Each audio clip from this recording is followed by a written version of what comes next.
Y chicos, nos vamos a ver parto hasta donde avancemos. Entonces, para empezar, eh, definiciones, ¿ya? Está el parto espontáneo, ¿sí? Que se inicia de manera natural en la paciente.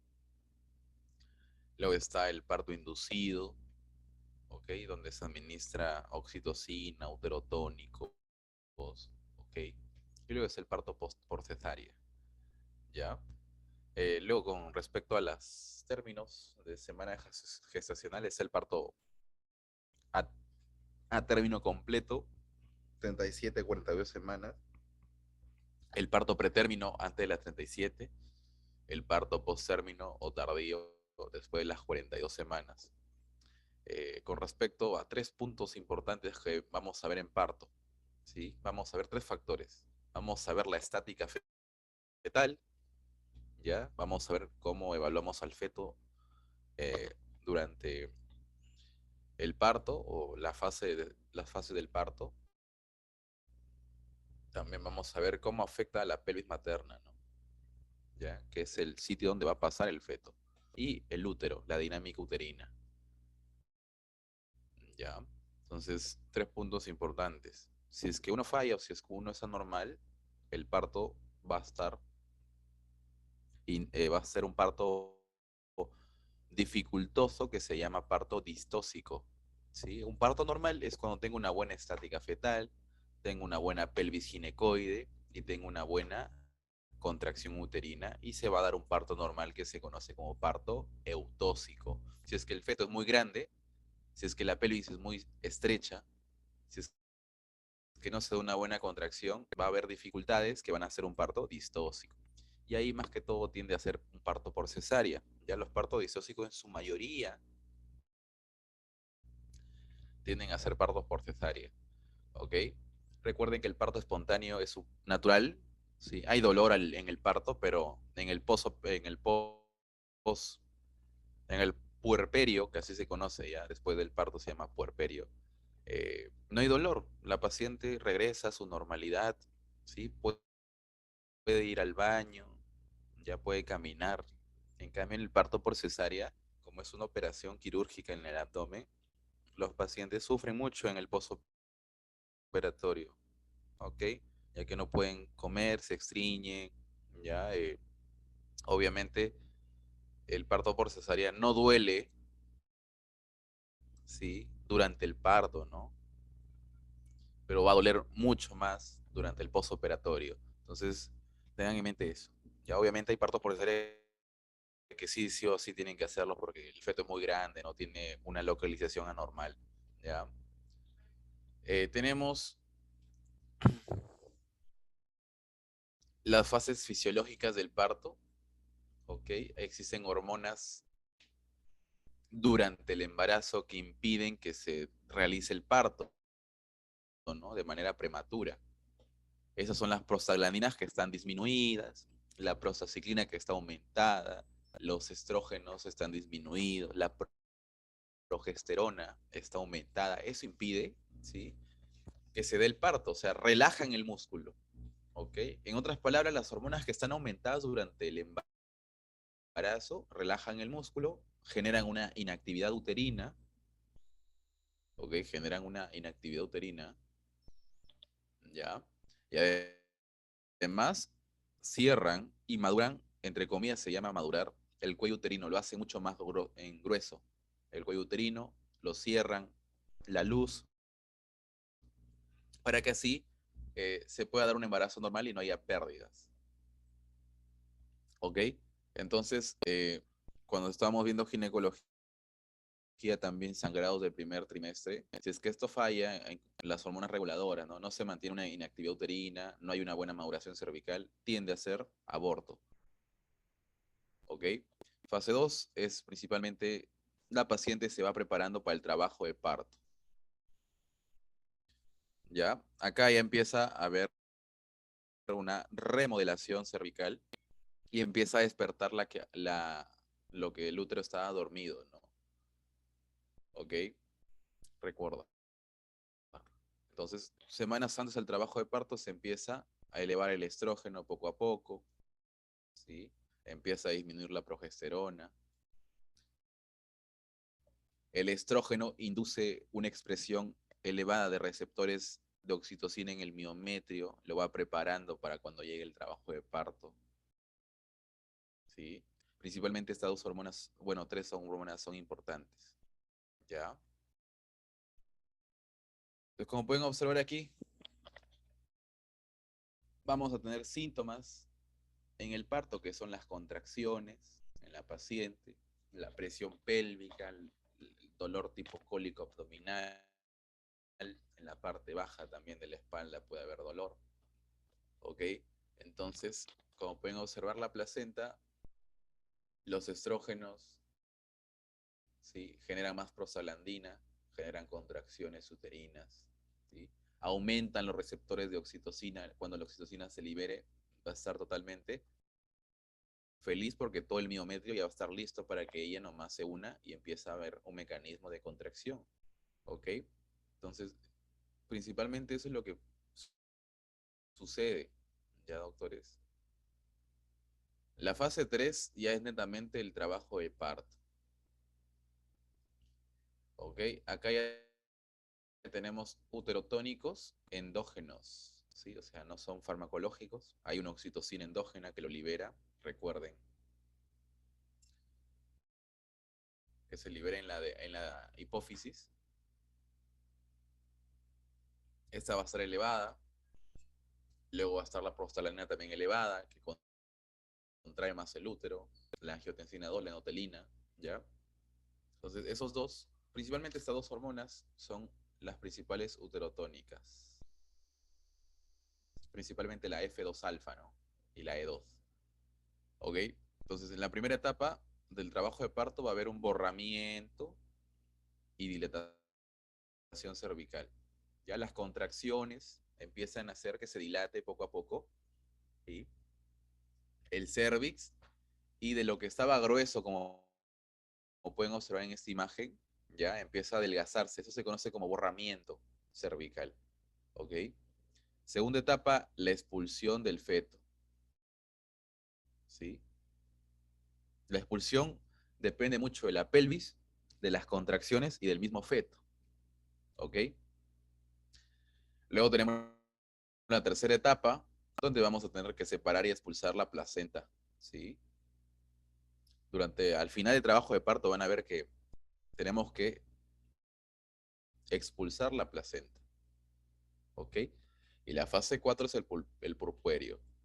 Durante las siguientes horas, ya, la, la paciente empieza a cambiar fisiológicamente a una mujer no embarazada, ¿ok? Y empieza ya luego la lactancia. El purpurio, recuerden que la fase luego del parto, del trabajo de parto.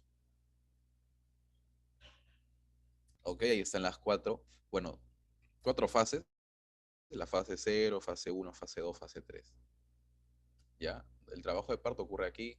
Recuerden los uterotónicos principales, cuáles son prosta y oxitocina, ¿no? Ok, doctores, entonces recordar. Luego, otro punto importante es la evaluación de las contracciones uterinas. Ya hay partos que son contracciones de parto verdadero y luego hay contracciones que son de parto falso. O sea, no es que sea, hay que saber eso para decir a las pacientes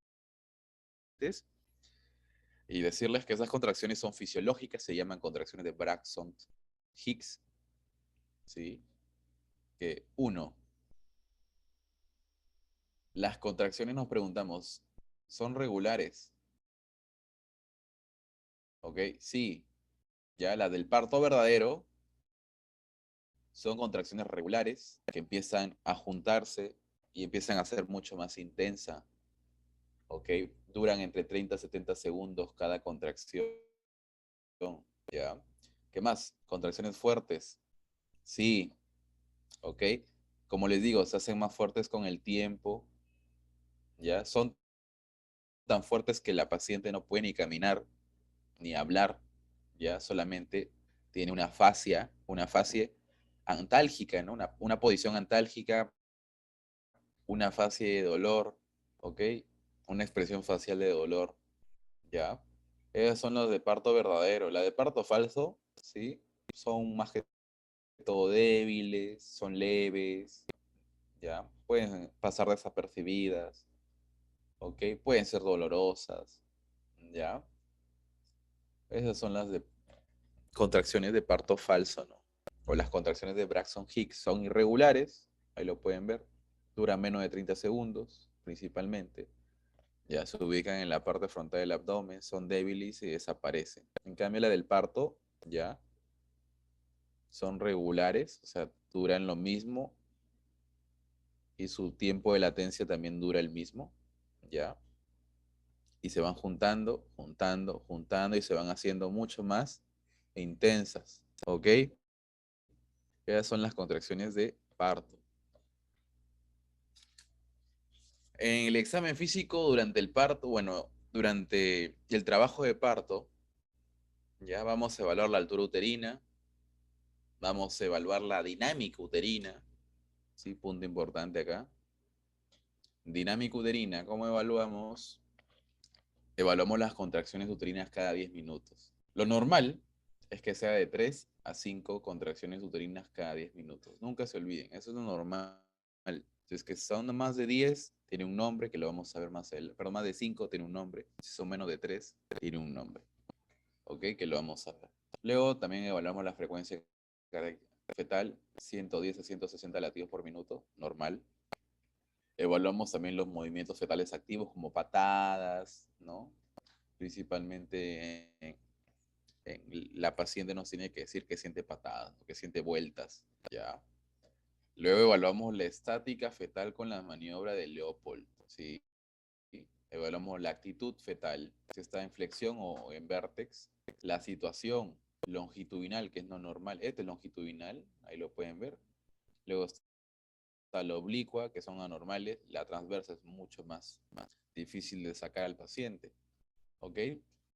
La presentación cefálica, lo normal, recuerden, la posición izquierda en su mayoría de casos. Entonces lo normal es que te coloquen en los casos clínicos estática fetal 2 puntos, LSI. ¿Qué significa LSI? Longitudinal cefálica izquierda. Entonces ya te imaginas cómo está el feto, ¿ok? Recuerden. Luego está el tacto vaginal. El tacto vaginal también se realiza durante el parto. ¿Sí? Coloco mis dedos e ingresan si es que está cefálica la posición o la presentación, ¿ya? La más frecuente es palpar el occipito ilíaco izquierdo anterior. Así se conoce. Ya vamos a ver qué es eso. ¿Ok? Existen varias zonas a nivel cefálico que se pueden presentar en el paciente, ¿ya? ¿Qué más? Vamos a evaluar el borramiento, ¿sí? En porcentaje, ¿ya? 20, 40, 60, 80, 100. ¿Ok? En pares, es en esos números pares. Luego evaluamos la dilatación con centímetros, ¿ya? Recuerden. También evaluamos la palpación del cuello uterino, si está duro o blando.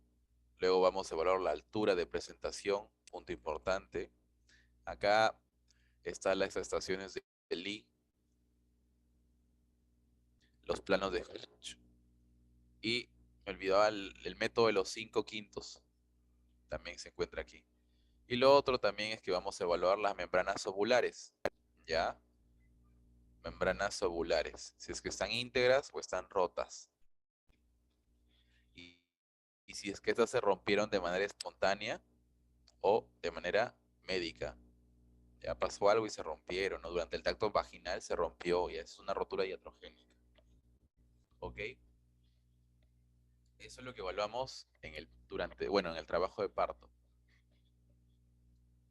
Entonces, dinámica uterina, recuerden, vamos a evaluar la frecuencia. Eso es lo que se evalúa en el examen físico. No puedo evaluar la intensidad ni tampoco el tono basal porque netamente ya de la monotirización electrónica fetal Eso se evalúa la intensidad y el tono fetal y obviamente las unidades de Montevideo, porque multiplico frecuencia con intensidad. ¿Ok? O sea, en la anterior diapositiva decía dinámica uterina y así lo colocan. ¿Sí? Dinámica uterina, ya, principalmente la frecuencia. ¿Ok? Recuerden que es de 3 a 5 cada 10 minutos. Si es menos de 3, bradisistolia. Si es más de 5, taquisistolia. La intensidad, 30 a 50. ¿Sí?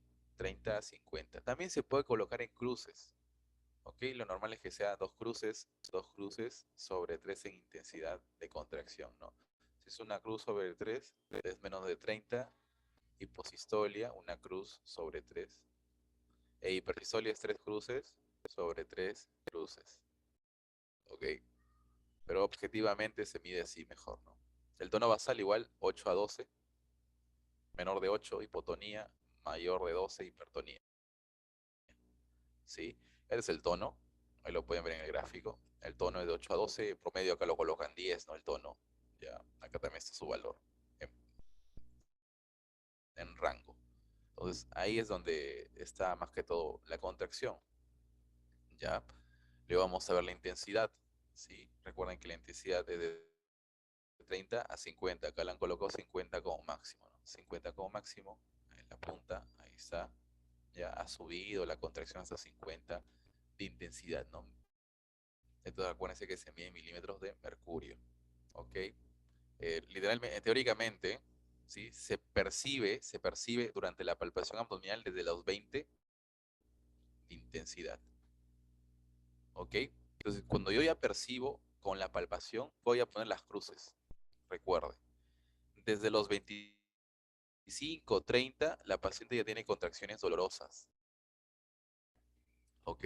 Tiene contracciones dolorosas, ya, recuerde.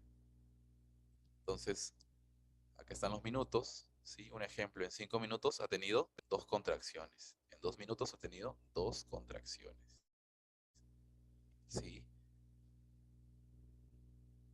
2 contracciones acá. Si es que en 5 minutos ha tenido 2 contracciones, en los 5 minutos siguientes va a tener 2 más, ¿no? Entonces, recuerden que es regular, ¿ya? El ritmo es regular en las contracciones verdaderas de parto, ¿sí? Entonces acá podemos sacar, si en 5 minutos tenía 2 contracciones, en los otros 5 minutos para completar los 10 va a tener 5 contracciones, perdón, 2. Y en total va a ser 4 contracciones en 10 minutos, que es normal. Está en el rango de 3 a 5. ¿Ok? En el rango de 3 a 5. Luego están las unidades de Montevideo. 60 a, 100, a 250 unidades de Montevideo son lo normal. Si es menos es hipodinamia, si es más hiperdinamia. ¿Ok?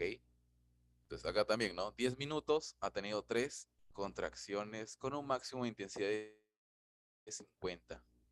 ¿Sí? Un tono de 10. Ya.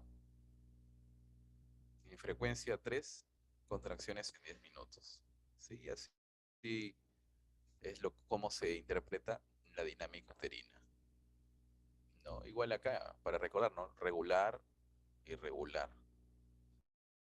Intervalos se van acortando, incrementa gradualmente.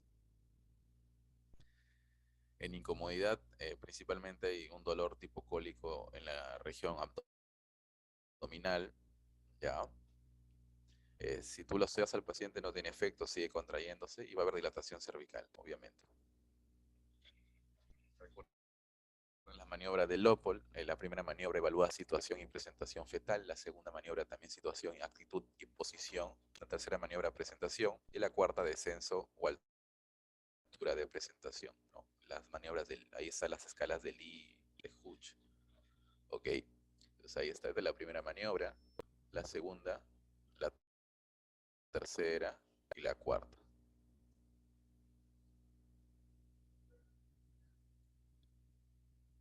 Acá lo pueden observar, acá está la actitud fetal, puede ser flexionado o extensión o extendido, ¿sí? La situación longitudinal, transverso o oblicuo, ¿ya? Acá tenemos una normal que es el oblicuo. Luego tenemos la presentación, ¿sí? O sea, la parte del feto que descansa sobre la pelvis. Si es cefálica, lo normal es que sea vértice o occipucio o sincipial o bregma. En cambio, si es de frente o cara, ya se considera algo normal dentro de las cefálicas. ¿Ok? En las pelvianas todas son anormales, la franca, la completa o la podálica. Luego la posición del dorso del feto netamente es izquierdo en el 90% de casos. Recuerden, LCI y longitudinal cefálica izquierda, que es la mayoría de pacientes. ¿Ok? Luego de ya que mi paciente tiene una presentación cefálica del vértice o occipucio, ¿sí? Que es normal, recuerden, vamos a ver cómo es su variedad de posiciones, ¿sí? En el 65% de casos, o sea, la más común, en variedad de posición, o sea, cómo se encuentra, o sea, ya tenemos la presentación, ¿no? Pero cómo se encuentra, ya, dónde se encuentra el occipital, ¿sí? Esto recuerden que es anterior, ya, esto es posterior, aunque no se nota, ¿no? Acá lo posterior, este es derecha, este es izquierda, ¿ok? Entonces, yo al hacer una dilatación cervical, voy a ver dónde se encuentra el occipital, el hueso occipital que me va a indicar qué tipo de variedad de cráneo tenemos, de cabeza, ¿ok? Entonces acá vemos que el occipital, ¿sí? El occipital, ¿ya? El vértice o occipucio está señalando hacia el lado izquierdo y hacia el lado anterior. Se conoce como occipito izquierdo anterior, ¿ok? Occipito izquierdo anterior oblicuo, si lo quieres llamar mucho más exacto, ¿no? Que ese es el 65% de pacientes. Es el más frecuente encontrado. Luego tenemos un occipito izquierdo transverso. Acá tenemos transverso, ¿ya? Un occipito izquierdo posterior, ¿sí? Como pueden observar ahí, un occipito derecho anterior, un derecho transverso y un derecho posterior, ¿ok? Y ahí pueden observar que es. Otras variedades también está el occipito, ¿ok?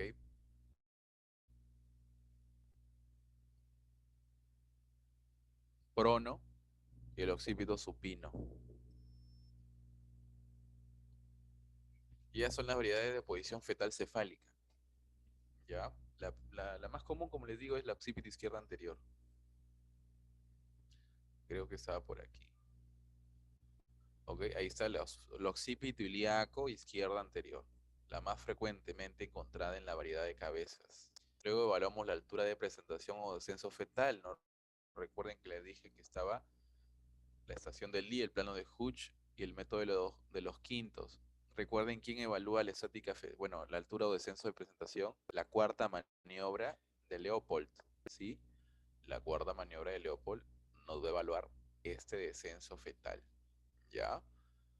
Pues acá tenemos la localización anatómica que evaluamos con la maniobra de Leopold. O sea, palpamos la cabeza del feto, obviamente que sea un descenso cefálico, ¿no? Y lo vamos a ver. Lo normal antes del parto es que esté en la estación 4, ¿ok? En el plano 1 de Hooch, en la estación -4 de Lee o en los 5 quintos. Anatómica, borde superior del pubis y promontorio, ¿no? Acá vemos un paciente que está en el plano 1 de Hooch, ¿sí? En el plano de Lee -3, -4, o en los 5 quintos o 4 quintos, ¿no? Exactamente en los 4 quintos. Ya, está exactamente en la estación 3, 4 quintos. ¿Sí? Pertenece también al plano de Hooch. Ya, ahí se encuentra al frente nada más la cabeza en el promontorio. ¿Ok? Luego se sigue disminuyendo o va descendiendo, mejor dicho. El borde inferior del pubis es estación -2. Ya, estación -2. Plano 2 de Hooch y 3 quintos. Luego tenemos las espinas ciáticas, que son estas. Ahí están, los estoy colocando. ¿Sí? Plano 3 de Hooch. ¿Ok? Estación 0 de Lee, 2 quintos. ¿ya? Luego está el vértice del coxis, esta puntita, estación, ¿ya? Más 3 más 4 ¿no? ¿No? De Lee, plano 4 de Hooch y sí, 0 quintos en el método de los quintos, ¿ok? Recordar, ¿ya? Importante. Y es el descenso o altura de presentación. Y te van a colocar, y le voy a traer la otra semana, ¿no? Un caso clínico donde se evalúa el control prenatal y desde que la paciente tenga el parto, ¿no? En el parto te van a decir altura de presentación 2 puntos, plano 2, 3 quintos o estación 2, ¿ya? Depende del doctor. Ok, pero que colocó los tres y sus relaciones, ¿sí? Con la localización anatómica. ¿Ya? Recuerden que también hay que hacer una pelvimetría interna en los controles prenatales de la paciente, ¿sí? Y, y la pelvis que más se asocia con un buen parto es la ginecoide, pues. Las antropoides, las androides, las platipoides son muy difíciles y hay que hacer cesárea.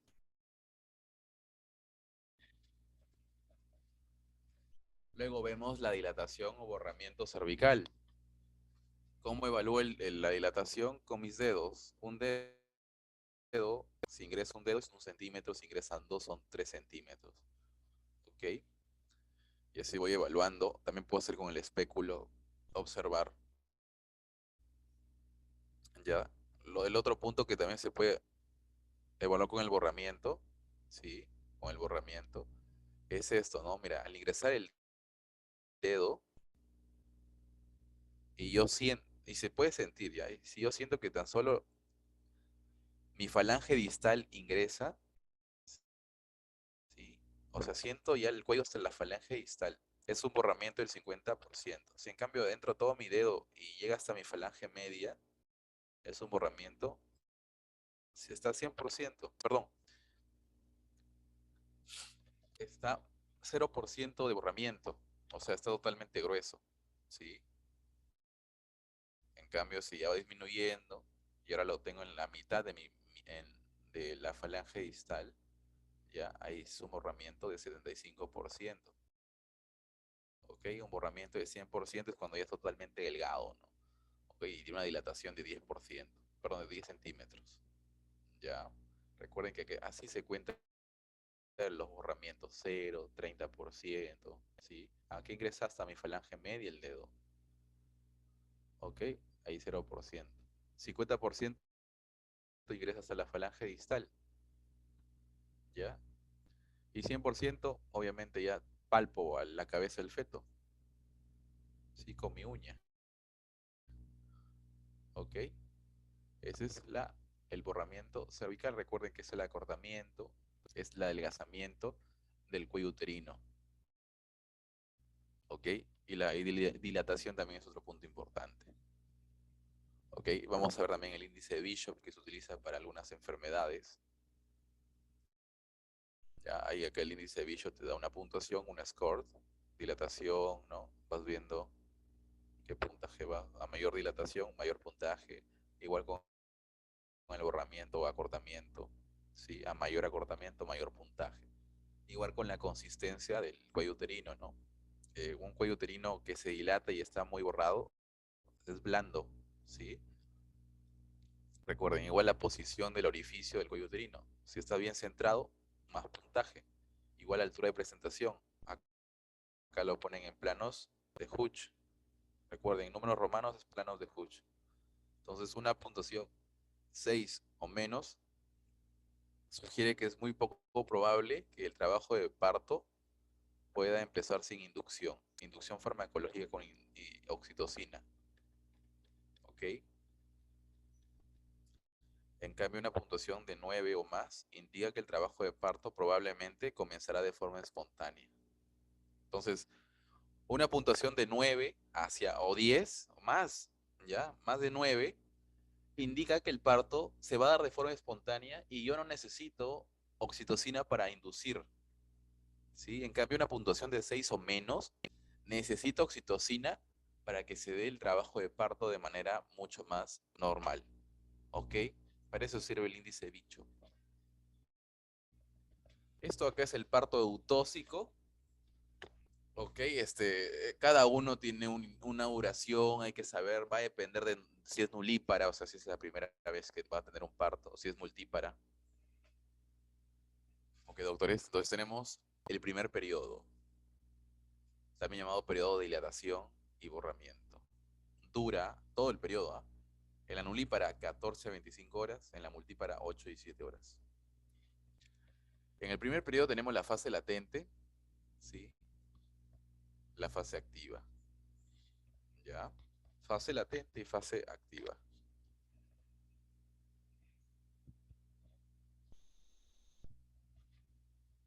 En la fase latente, en la nulípara dura de 8 a 20, multípara de 5 a 14. En la fase activa 5 a 8 horas, multípara 3 a 5. ¿Ok? Ocupa el 30% del primer periodo. Ya, muchos autores dicen que la fase activa es donde ya comienza el parto de manera verdaderamente dicha, ¿sí? ¿Por qué? Porque comienza dilatación, ¿ok? O sea, ya hay una dilatación desde el inicio, ¿no? En la fase latente, en cambio, eh, está 0 centímetros, está 0% borrado, ¿ok? Y terminas dando con una dilatación de 4 centímetros en la nulípara y 5 centímetros en la multípara, ¿ok? Recuerden. Entonces, fase latente tiende a ser con la dilatación el punto de corte, ¿ya? 4 o 5 centímetros de dilatación, ¿no? Sí, fase latente. Fase activa tenemos el segmento de aceleración, el segmento máximo pendiente y el segmento de desaceleración, ¿ok? Inicia la fase activa con 4 centímetros y miren, va a terminar la fase activa con ya una dilatación de 10, o sea, listo para el segundo periodo que se llama periodo expulsivo, ¿sí? Recuerda que el periodo expulsivo dura entre 1 a 2 horas en la nulípara y media hora a 1 hora en la multípara. ¿A qué multípara? Ya no es nulípara. ¿Ok? Recordar. Y también está el tercer periodo en el parto, que es el alumbramiento, que es la expulsión de las membranas, ¿sí? Y de la placenta. ¿Ok? Ya vamos a ver también eso, el tercer periodo o alumbramiento. Luego del alumbramiento viene ya el puerperio. ¿Ok? Entonces recuerden los tres periodos del parto: dilatación y borramiento, expulsivo y alumbramiento. ¿Ok?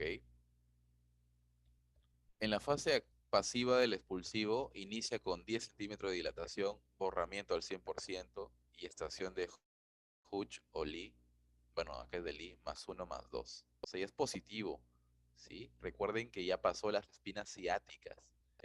Recuerden que la estación de Lee cero vale, bueno, es espinas ciáticas, ¿ok? Espinas ciáticas.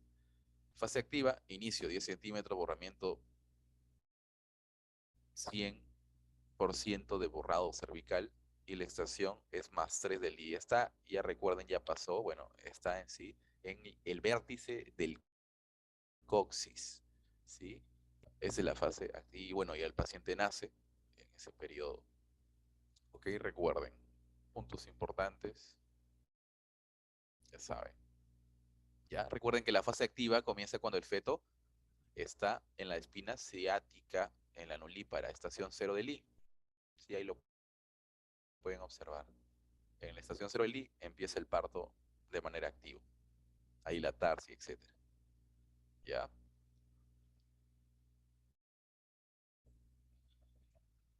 Es el parto normal, con todos sus tiempos. ¿Ok? Esto acá lo diseñó este señor, Friedman. Friedman dijo que tenía 3 fases el trabajo de parto. ¿Ok?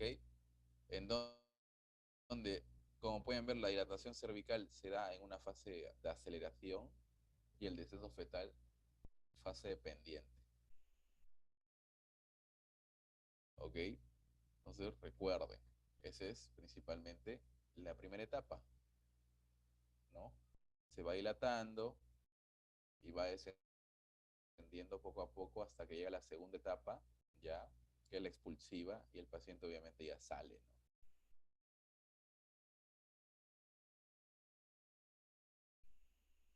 Acá pueden observar cómo es la expulsión. Este día es parte de la expulsión. ¿Ok? Durante el, durante, esperen, acá lo pueden observar. ¿Ya? Acá tenemos el encajamiento, en donde ya la cabeza fetal se encuentra en la estación 0 plano 3 de Hutch, o estación 0 de Lee, o sea, en las espinas ciáticas. ¿Ok? Y luego ya con la presión del líquido amniótico, la presión de los músculos abdominales, la contracción uterina, empieza el descenso y la flexión.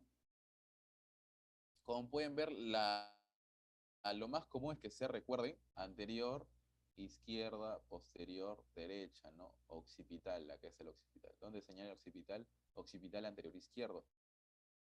Entonces, en una presentación cefálica, que es la normal, el parto autóxico, y acá viendo un occipito anterior izquierdo,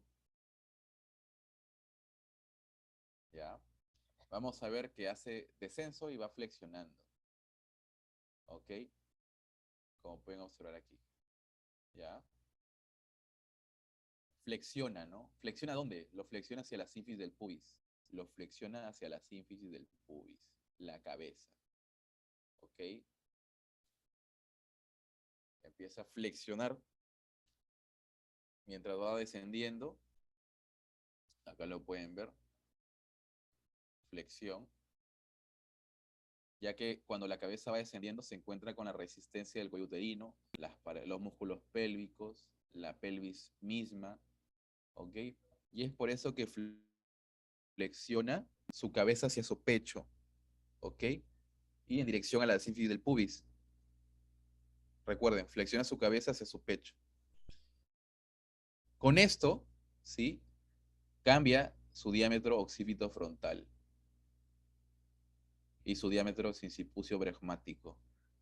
Y lo vuelve mucho de menos diámetro, ¿ok? De menos diámetro al flexionar, ¿ya? Entonces así cae o va saliendo de punta la cabeza con mucha más facilidad. Y eso mismo lo hace el mismo feto. Luego viene la rotación interna, ¿ok? La rotación interna, en donde el occipucio, acá está el occipucio, se va alejando del eje transversal de la pelvis, ¿sí? Y se coloca en un eje antero-posterior de la pelvis, ¿ok? Ahí lo pueden ver, rotación interna, hacia dentro, hacia la sínfisis del pubis. Ya recuerden, flexiona, rota internamente, ¿sí? Recuerden que estábamos viendo un cráneo o en una cabeza que se va hacia occipito anterior izquierdo. Entonces, rota internamente, ¿sí? Recuerden que flexionó, ya va saliendo el feto, ¿ya? Y viene la extensión, ¿ok? Cuando ya atraviesa el cuello uterino, atraviesa la sínfisis, el coxis, ahí lo pueden ver que ya atravesó el coxis, y está en un plano más 4 de Lee, una estación más 4 de Lee. Está en 5 quintos, ¿ok? Ese descenso viene la extensión de la cabeza, el paciente sale, ¿sí? El paciente empieza a salir, ya se pueden notar, ¿ya? Y lo que hacemos nosotros como obstetras, ya, hacer la maniobra de Ritgen modificada, ¿sí? Lo que hacemos es colocar nuestras manos alrededor, sí, alrededor de la vagina y vamos, y lo que vamos haciendo es que cuando se está expulsando en la fase de extensión, se expulsa muy rápido, ¿ya? Y lo que hacemos con nuestras manos es detener poco a poco y vamos graduando la expulsión, porque si el feto sale muy rápido puede haber desgarros y eso no queremos. Y eso se previene con la maniobra, ¿sí? De Ritgen modificada, ¿ya? Porque permite un nacimiento controlado de la expulsión de la cabeza principalmente, que no salga bruscamente, porque colocamos nuestras manos como si formáramos un triángulo ya en la cabeza y lo vamos poco a poco ya controlando la expulsión y así evitamos desgarros vaginales, que son una complicación del parto. ¿ok? Luego de eso hacemos rotación externa y restitución. O sea, recuerden cómo estaba, ¿no? Ahí lo ven. Ahora lo rotamos externamente, la cabeza, ahí lo pueden ver, rotamos externamente la cabeza, ¿ya? Y lo colocamos el occipucio hacia donde estaba inicialmente, ¿no? Restituimos. ¿Dónde estaba? Anterior izquierda. Y el paciente sigue naciendo y se da la expulsión fetal completa. ¿Ok? Recuerden que primero el hombro anterior tiene que aparecer bajo la sínfisis del pubis y saco primero un hombro, luego el otro, porque si no saco los dos a la vez, disloco hombros, ¿ya? Este es el hombro anterior, este es el hombro posterior, ¿ok? Al paciente lo estoy sacando, en otras palabras, entre comillas, de costado, ¿ok? Y esto es en sí un parto eutóxico normal, sin complicaciones, ¿no? Luego también hay un parto instrumental en donde tenemos los forceps, aquí está el forceps, ¿ok? Las ventosas, las espátulas, ¿sí? Principalmente los criterios para utilizar el parto instrumental es que la dilatación sea completa, ¿ya? Y haya membranas amnióticas rotas, ¿ok? O sea, el paciente acá nace con las membranas amnióticas, ¿ya? Lo cortamos, se rompen, se derrama toda la fuente, líquido amniótico, y el paciente empieza a llorar durante estas fases de expulsión, ¿ok? Pero cuando ya se rompen las membranas, es difícil, ¿sí? O hay una presentación cefálica cuando la cabeza se encaja en la pelvis y no puede expulsarse, ¿ya? Y además, esa cabeza no tenga macrocefalia, ¿no? Esos son los criterios para utilizar el parto instrumental. En los forces se requiere anestesia, ¿ya? En las espáculas de Terry también se requiere anestesia. En cambio, en las ventosas no, ¿ok? La altura de presentación que se recomienda es que se aplica desde el plano 2 de Hutch, ¿ok? Para todos. Luego tenemos un punto importante que nos da el MINSA, que es el partograma, ¿ok? Que eso lo vamos a ver en la siguiente clase con mayor detenimiento y con ejemplos. Ya, hasta aquí la parte 1 de parto.